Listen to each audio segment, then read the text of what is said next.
In this video, we're going to look at finding the perimeter of a composite shape. A composite shape is just a couple of simpler shapes stuck together.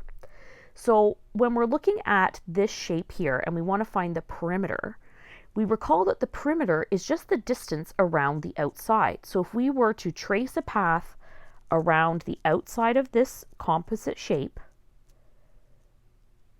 and we add up all the distances along that path, we are going to have the perimeter. So you'll notice that there's a couple of distances missing here that we need.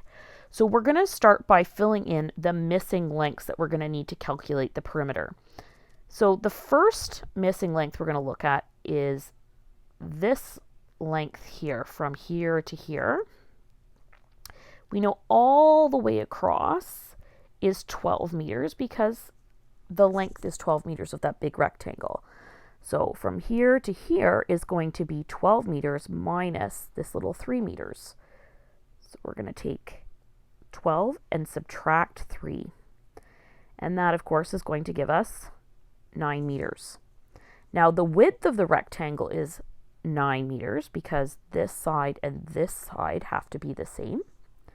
So if the width is 9 meters and I'm taking out a little 3 meter portion, then the calculation I'm doing over there is going to be 9 minus 3, which gives us 6 meters. So I'm now ready to find my perimeter. So I'm going to start at this top corner here, and I'm going to trace around with my highlighter around the outside of my shape.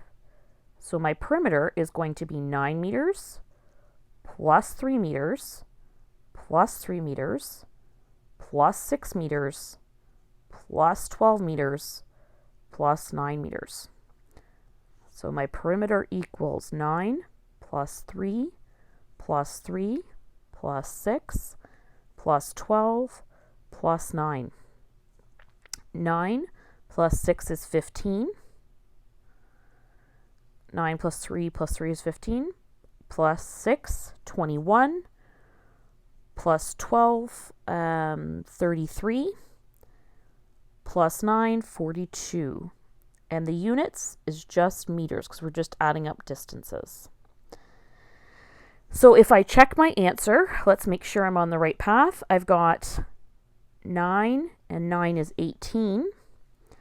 And another, why don't we add 3 is 21, plus 3 is 24, plus 6 is 30, plus 12 is 42 meters. So our answer is correct. Now let's look at a bit more of a complicated shape. So in this picture, you'll notice that we have a rectangle with a triangle sort of stuck on the end. So again, with perimeter, we're not worried about formulas. We're going to deal with those in the area section in a moment. We just want to trace around the outside of the path. Now, a couple of things to notice. These tick marks here match up with the tick marks over here. So that means that this side is also 15 centimeters. And this tick mark here and that tick mark are the same. They match up. So this side is 3.5 centimeters as well. So this triangle over here is isosceles. It has two sides of the same length. When we are tracing around the outside, I think we have all the information we need. Again, we don't want to include this length here because it's not part of the boundary. So we are going to just take our highlighter and we are going to start at the top corner here and we are going to trace around the outside. So my perimeter is going to be 15 plus 3.5 plus 3.5 plus 15 plus 4. So 15 plus 3.5 plus 3.5 plus 15 plus 4. So 15 and 15 is 30. 3.5 and 3.5 gives me 7. And then plus 4. So I've got 37 plus 4, which should give me 41. And again, the units are the same as each of the distances because you're just adding them up. You're not multiplying them, you're just adding them. So 41 centimeters. The next example involves a circle. So here is the only place you're probably going to need to look up a formula when you're doing perimeter. So the first thing I'm going to fill in is the top length. This rectangle here has the circle cut out. Okay, so a half circle cut out, sorry. So at the top, this is going to be the length of the big rectangle, which is also 15 meters. And you'll notice that these tick marks match up, so that means that they're the same. So this is 15 meters. And then we need to know about half of the circumference of this circle. So we're going to need a formula here. Oh, I didn't write this one down. So the circumference of a circle is 2 times pi times r.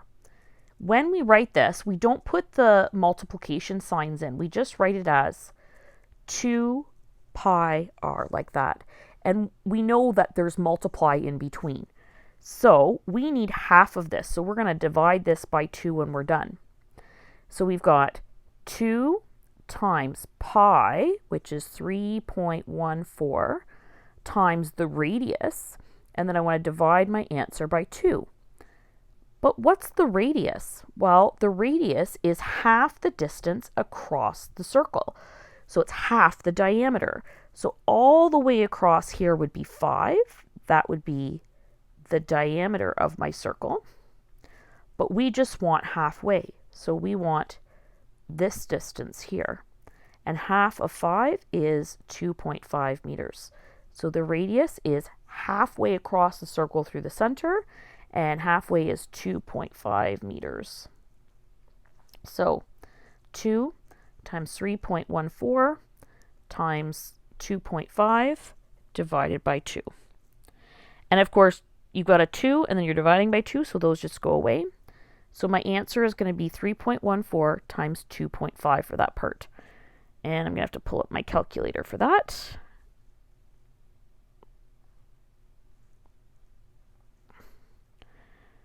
So we have 3.14 times 2.5, and that gives me 7.85. And circumference is just a fancy way to say the perimeter of a circle. So it's just still the units that we're working in, which is meters. So now I know that this piece here